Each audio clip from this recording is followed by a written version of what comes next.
पुढे चला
आता हा एक काढला आणि त्याच्या समोरचा सम्मुखून सी काढला तर त्यांची बेरीज 180 येते का?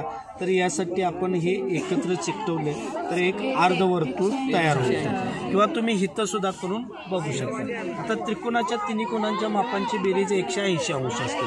तर हे बघा, हा एक कोण मोजला आपण, हा एक मोजला कोण आपण आणि हा एक कोण मोजला, हे 3 आणि हे इथं अर्धवर्तुळावर आपण ठेवायचे या पद्धतीने. ओके,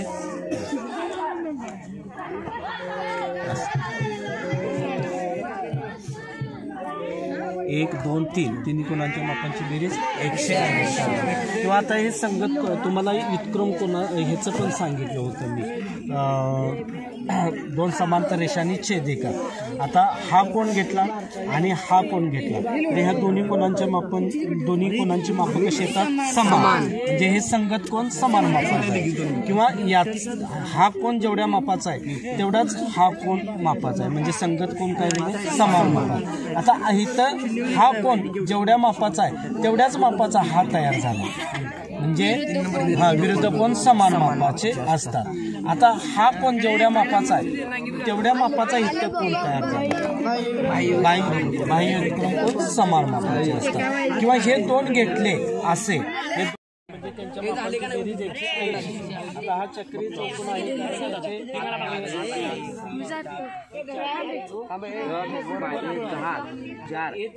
कुठला येणार?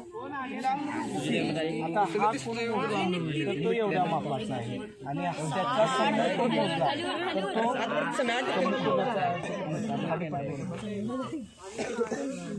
आहे ना.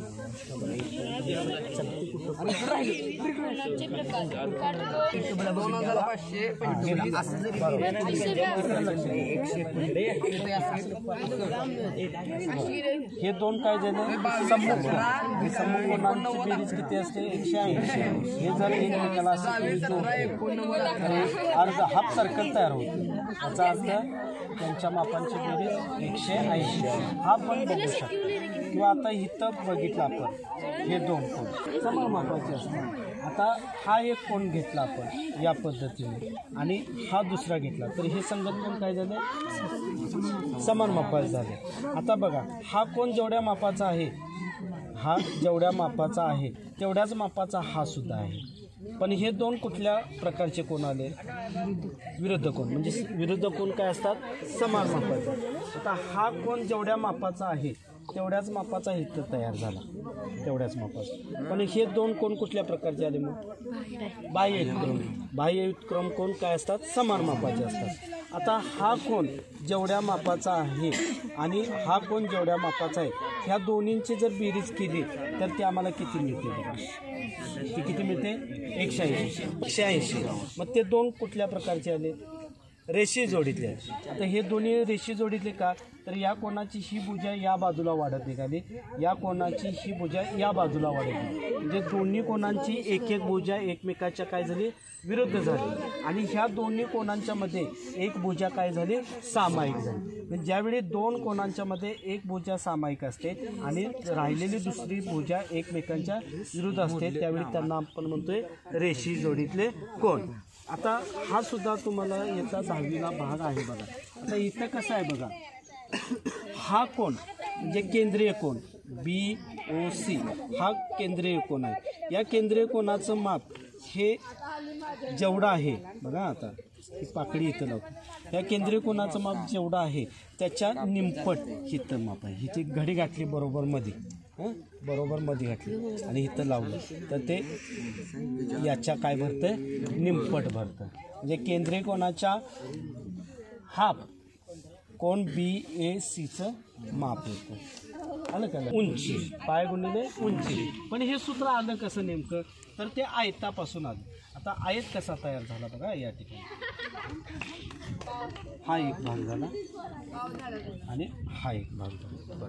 हा काय झाला आयत. आयताची ही बाजू म्हणजे कोणती बाजू येणार लांबी येणार आणि ही बाजू म्हणजे रुंदी येणार. म्हणजे ही लांबी ही या समांतरभुज चौकोनाचा पाया येणार आणि ह्या आयताची रुंदी म्हणजे ह्याची काय येणार उंची येणार.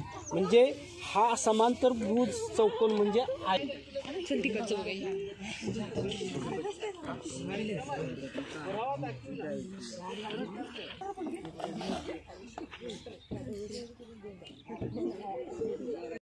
येणार त्यावेळी तो काय होणार सरळ कोण. आता हा झाला सरळ कोण आणि परत मी वाढवला असा तर इथं कोण मोठा होत गेला म्हणजे प्रति विशाल कोण. इथंपर्यंत झाला विशाल कोण प्रति म्हणजे आणखीनच वाढला. हा झाला तुमचा प्रति विशाल कोण आणि ज्यावेळी मी पूर्ण असा आणेल इथंपर्यंत त्यावेळी इथं काय होणार 0 अंशाचा कोण. हा झाला 0 अंशाचा कोण आणि 360 अंशाचा पूर्ण सर्कल तयार. छान मॉडेल आहे.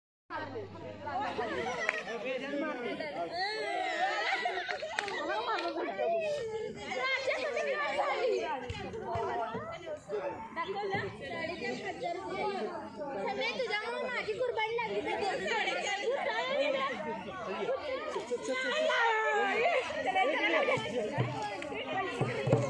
सर व्हिडिओ केला मग त्यामध्ये तुम्ही मी बोललेलं आलं नाही का कधी केलं मग असे व्हिडिओज केला की आलेलेच नाही. पाहायला पाहिजे.